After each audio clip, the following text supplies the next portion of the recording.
Iya, kalau Arlinda ceritanya gimana nih? Ceritanya, Kalau kalau Mbak Endang kan pada intinya hidupnya sangat berpindah-pindah ya, nomaden, hmm, betul. nomaden. Jadi rindu pulang gitu dan ternyata menemukan bahwa sebetulnya rumah itu ya diri diri kita sendiri gitu, bukan tempat di mana kita tinggal gitu kan. Kalau Arlinda Mm-mm. ceritanya gimana? Oke, kalau aku ceritanya adalah kenapa begitu ya? Terus ada lagi loading. Oke, aku tuh aku tuh lahir di Malang, kuliah pun di Malang. Sama nasib kita. Sama-sama. Aku tuh Heeh. sama-sama. Aku pengen kuliah di ITS waktu itu. Aku pengen kuliah di ITS, ambil IT, Information Technology. Mm-mm. Tapi nggak boleh ngekos. Akhirnya aku ngambek. Pulang pergi, nggak apa-apa naik kereta. Bayangkan dulu kan, gitu kan. Aku Pagi ngambek. berangkat naik kereta pulang. Yes, ya udah. Terserah deh mama pilihin aku kuliah apa gitu. Ngambek aku ngambek. Ya namanya anak-anak ya. Habis itu akhirnya ternyata waktu itu PENS ITS itu lagi bikin joint program sama kalau sekarang tuh VEDC. Jadi kampusnya itu Hmm. aku sekarang udah nggak punya alma mater sih, sedih banget. Udah nggak ada itu, kampusku tuh udah nggak ada. Jadi ijazahku tuh PENS ITS. Jadi dosennya yang datang ke Malang ngajarin Heeh. aku. Jadi pada saat itu dia join program sama German University, aku lupa namanya apa. Hmm. Uh, dan aku tuh ngejar, jadi dia tuh bisa jadi 8 semester itu, nanti di semester kelima itu ada, ceritanya ada apa sih kayak mini Pertukaran. tesis ya. Ya, Kalau ya, ya, kamu ya. kepilih, kamu bisa dapat double degree, beasiswa Sekolah double Di degree di Jerman. Jerman. Aku ngejar itu kan, Heeh. Wah, Sudah pasti pribadi Arlinda. mbak, iya dong. Bahasa Hmm. Jerman belajar, ini belajar kan tesis sudah disiapin, wah pede lah ya. Semester semester aku naik semester 5 kerjasamanya lagi di review, jadi nggak ada. Ya, Serius nih, not meant to be, not meant to be. hidupku tuh penuh dengan plot twist lah pokoknya. Gitu. Jadi Oh, itu plot kemarin yang twist gate git 51. ya git 51 benar. Jadi oke deh gitu. Udah ya udahlah belum rezeki. Akhirnya 2010 itu akhirnya aku memutuskan bekerja di Jakarta. Balas Mm-mm. dendam ceritanya karena kan kuliah nggak Mm-mm. boleh ngekos. Udah aku Mm-mm. merantau gitu. Udah aku start Sama ya karir tuh motifnya kita tuh. motifnya sama, Sama, aku pun juga motifnya balas, pokoknya mau keluar aja kalau udah bisa cari uang sendiri, aku mau keluar gitu. Kan syarat sudah tak penuhin, apalagi kan gitu kan. Betul. Ayo udah nih ya. Syaratnya apa? Kerja. Oke, kerja aku keluar gitu kan. Udah. 2010 aku ke Jakarta jadi engineer. 2 tahun jadi engineer. Barulah itu aku masuk Samsung. 2012 tuh aku masuk Samsung. Tapi not as engineer. Jadi aku nyobain role baru di situ sebagai product manager. Udah mulai belajar tuh product manager, tapi apa namanya masih ya karena Samsung kan produknya handphone ya. Pada saat itu tuh aku lebih ke gini, gimana caranya nambah value added terhadap handphone yang mau kita publish gitu. Jadi aku mikirin lebih ke dari sisi usage-nya. Oh, aplikasi apa sih yang bisa dipakai? Kalau orang terima handphone tuh dia nggak cuma terima Udah handphone, siap. tapi ini ada aplikasi ini, Ada ini aplikasi. gitu. Tuh. Nah, terus dari situ aku sempat itu ya, aku ngelahirin anakku ya Mbak Endang ya, terus aku resign itu ya. Sempet break karena Aku break karena pregnancy. ngelahirin Kirana itu aku break. Itu waktu Terus di Samsung ya berarti. jadi waktu Samsung aku resign. Terus habis itu kayak hampir setahun kali ya Mbak Endang. Setahun kemudian aku balik lagi kerja. Balik lagi kerja itu 2015. 2015 itu akhir 2015 akhir kayaknya. Aku balik kerja, terus perusahaanku udah nih, aku bikin tim, perusahaanku kolaps. Itu sebelum Waktu yang itu ke itu ke ya. Gojek, sebelum ke Gojek. Jadi perusahaannya kolaps karena pada saat itu tuh yang booming dari Bengka, Bintana. Jadi yang fashion online Zalora lagi booming. Nah, my company itu karena masalah modal, jadi dia nggak bisa tuh bersaing terus sama yang modalnya gede kan gitu. Heeh. Ya, Itu fast and fashion then gitu ya perusahaannya? fast Kayak fashion, benar, fast fast fashion. fashion. Betul. Jadi udah mulai online, tapi belum ada Tokopedia, tapi belanja online baju Belanja itu online, udah, iya udah ya mulai. udah mulai Zaman itu tuh mungkin masih pakai itu kali ya, Blibli gitu-gitu website. ya? Ya, benar, Iya. masih Blibli, Zalora mulai masuk tuh gitu Heeh, kan. heeh. Nah, disruption teknologinya udah mulai ada kan. Akhirnya karena pada saat itu karena ini udah mulai apa sih goyang-goyang, aku tuh ditawarin Gojek gitu. Hmm. Mbak, kan kita udah mau tutup nih bulan ini. Aku ada temen di Gojek gitu. Aku kasih CV, aku kasih CV-mu kok dia tertarik. Kamu tertarik nggak gitu? Mm-mm. Give me 1 week ya, aku bilang gitu. Give me 1 week. Aku akan mikir, aku bilang gitu. Selama 1 minggu, aku tiap hari pulang naik Gojek. Kan aku pengen understand Gojeknya apa ya. Jadi aku ngobrol dulu sama drivernya gitu kan. Nah, karena itu akhirnya aku ngerasa wah seru nih gitu kan, kayak ya pada saat itu aku mulai mengenal namanya apa ya, value. Mulai tahu lah rasanya ketika kamu mengerjakan dan itu dipakai orang, itu rasanya beda. Beda banget kan sama corporate Samsung pada saat itu. Akhirnya Iya. aku masuk Gojek yang pada saat itu kantornya masih kecil, kursinya Blok masih M ya? plastik. Kursinya masih plastik. Di Kemang, waktu itu di Kemang, masih di Oh, Kemang. masih di Kemang. Masih di Kemang, kantor pertama di Kemang. Kursinya masih plastik, kalau kita datang telat kita nggak dapat kursi. Lucu banget. Iya. Bawa kursi sendiri gitu nggak sih dari rumah? Iya, sampai ada yang bawa kursi.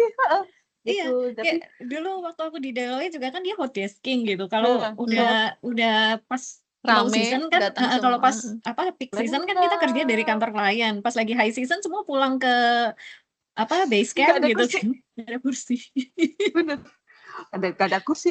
Kalau lagi rame wifi-nya lemot gitu kan. Ya kan kita Sampai bawa kabel LAN sendiri nyolong Iya. dari nggak tahu pojokan mana. Betul. Betul. Nah, sebenarnya kalau dari long karirku berapa ya, 10 tahun lebih lah. Itu tuh 7 tahun, hampir 7 tahun tuh aku di Gojek. Dan di situ tuh my learning growth-nya tuh yang menurutku secara personal dan secara apa ya, pengetahuan, secara experience itu growth-nya cepet banget. Karena kebetulan aku di sana ketika Gojek ordernya nggak sampai 100.000 sehari, sampai akhirnya dia sampai lebih dari 1 juta sehari. Itu aku ngerasain tuh. Rasain aku jaga laptop dari server.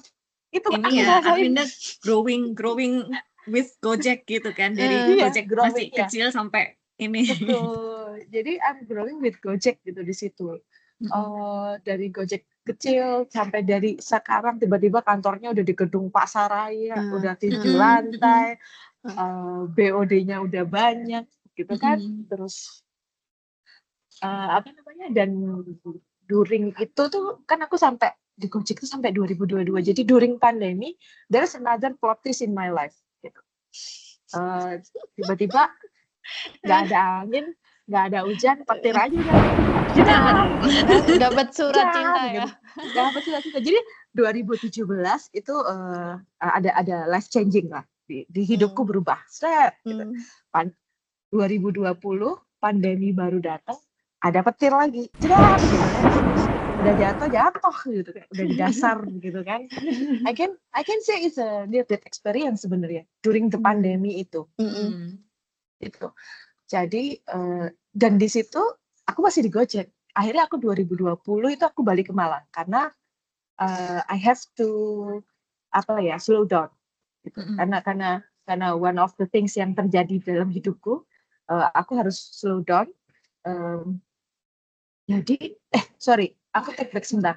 2017 sampai 2020 itu hidupku itu ada di 3 kota. Malang, Jakarta, Bangalore, India.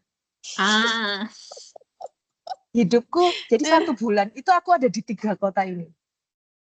1 bulan itu aku di 3 kota ini. Aku kayak kalau sekarang membayangkan, wow, gitu bisa ya ternyata gitu. Itu di Bangalore ngapain? Kalau boleh tahu. Jadi timku tuh dulu kan Gojek dulu punya IT tim IT di Programmer ya. Bangalore. Ah. Nah, jadi timku itu ada tim India, ada tim Indonesia. Jadi I Jadi have harus ke to sana. benar dalam Mm, seminggu, mm. dalam sebulan aku harus spending time di Jakarta dan aku harus spending time di Bangalore. Sedangkan Bangalore. anakku di Malang. Jadi I Mm, have to juggle everything gitu kan. mm, Wah, mm, itu roller coaster. Terus 2020 tuh jeder dari gift dari Tuhan gitu kan. I have to yang memaksaku untuk slow down. Terus habis itu disitulah mulai aku menjalani itu tuh sambil bertanya, hidup itu buat apa ini? Hidupmu itu buat apa, Arlinda? Kenapa kamu hidup di dunia ini?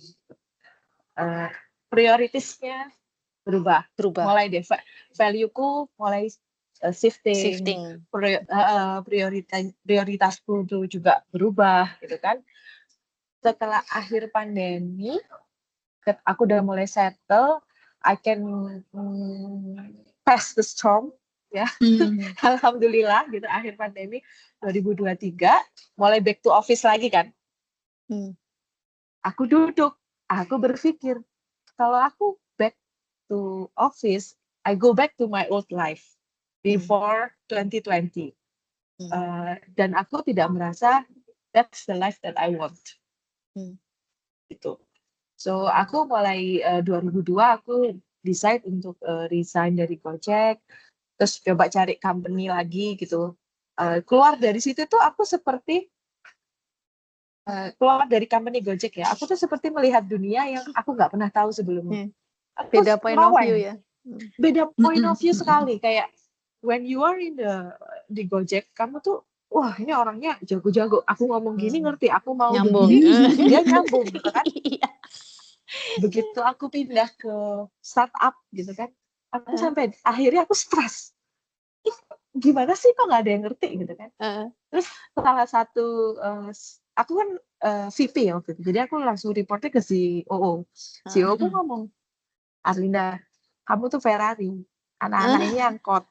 Aku juga gitu dikasih bener-bener aku benchmark tuh dikasih yang benchmark kayak gitu. Kamu tuh udah Ferrari, kita itu masih angkot, timmu tuh masih angkot. Kalau kamu maksa angkot lari kayak Ferrari, ya mereka jebol semua. Gitu. Semakin kamu habis nggak itu usah aku di kayak starter aja, mereka wis kewalahan. selama ini kamu kerja sama mobil balap, oke lah.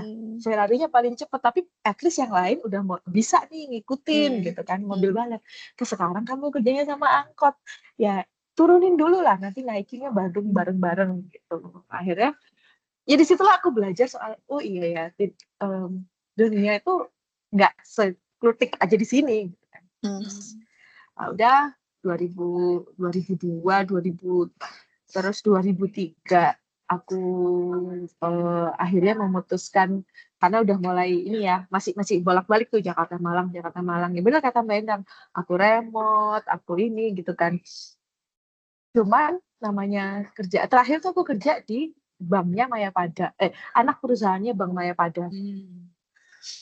Terus aku mikir kayaknya udah bukan di sini ya gitu, kayak nggak ada sparking gitu. Jadi pas saat itu aku udah build the team gitu. Terus aku bilang sama suamiku, once aku udah settling the process di tim ini, kayaknya aku berhenti aja deh yang bilang. Suamiku kaget lah, out of the blue, Arlinda ya dari berhenti divine berhenti. Nah, ya berhenti katanya. Kamu mau break atau enggak tahu lah gitu. Akhirnya aku benar-benar melepaskan, sudah aku nggak kerja lagi, aku di Malang. Udah ternyata aku ya mencari makna hidupku tanpa mencari jati diriku tanpa embel-embel titleku. Itu itu another roller coaster juga for me ya, gitu. Sama-sama. Iya kan, I kept asking, even sometimes until now gitu, I kept asking to my husband kayak, menurut kamu aku masih keren nggak? Aku kan udah nggak kerja, itu masih ada loh pertanyaan itu. Gitu. Dan menurut kamu aku masih kerja, aku kan udah nggak kerja kayak dulu gitu. Aku udah nggak orang kalau nanya kamu sekarang di mana? Linda, aku di rumah gitu. I'm full time mom gitu kan. Terus kata suamiku, enggak, aku biasa aja gitu. Tapi kadang itu kan ada lah masih Insecure. kayak gitu. Insecure gitu. Cuman it's going better. Ya, I'm still on this way to kayak bener-bener mengenal lagi diriku lagi. Nah, terus ketemu Mbak Endang, ketemu Mbak Tika gitu kan. Ya, kita ternyata sevisi untuk ya itu tadi going home, reconnecting with ourselves yang bener-bener authentic without anything di belakang gitu kan. Itu ternyata journey yang menyenangkan. Iya. Menurutku. Dan if I can inspire people to going back to themselves, itu aku seneng banget kalau aku bisa gitu. Makanya ketika kita punya value itu, kita punya mimpi yang sama di situ, oh ya udah yuk gitu. Karena menurutku ya, kebaikan atau hal yang baik tuh kalau nggak disebarin buat apa, nggak akan jadi apa-apa juga kan. Gitu. Itu sih, jadi kayak ya akhirnya lahirlah ini si Tempe yang our very idealist project gitu ya. Iya, masih bayi merah ini, bayi merah. Ya, jadi aku tuh sekarang kalau orang nanya gini, ya iyalah Mbak, kamu bisa gampang resign karena kamu udah financial freedom. Oke. There is no financial there's freedom. no such thing as financial freedom unless kita emang udah kaya 7 turunan ya. Bener, itu juga kalau turunan ke-8 mesti hati-hati udah habis. betul. Berhenti di gitu. turunan ke-7. Iya, exactly. Dan I keep saying like, no, kamu kalau tahu ketika aku memutuskan itu, even aku tuh nggak lihat tabunganku berapa. Nggak ada itu, belum nyampe kan. Kalau orang kan biasanya aku tabunganku udah sekian, aku baru mau resign gitu kan. No, enggak, masih jauh dari itu. Jauh, benar gitu. Jadi aku ngitung butuh, iya kan, butuh gitu. 250 miliar gimana caranya? Tuh kan, nah kapan ngumpulnya ya nggak sih gitu. Kayaknya sampai nggak tahu kapan ngumpulin. benar. Makanya aku bilang itu tuh sebenarnya kayak life choice aja. Ya udah kamu choice jalan dengan segala resikonya. Yang menurutku ya it's a choice aja. Nah akhirnya aku sih dengan experience-ku yang aku udah dapat dulu itu gimana aku bisa giving back to the community. Jadi biasanya aku bantuin temanku, bantuin dia punya startup, aku bantuin konsultan. Tapi aku not doing that for money ya, just doing that for aku tuh mengasah otakku tetap bekerja. Cuman ya ketika aku nggak mau gitu. Kayak ya udah gitulah gitu. Nah makanya slowing down, rest itu tuh necessity.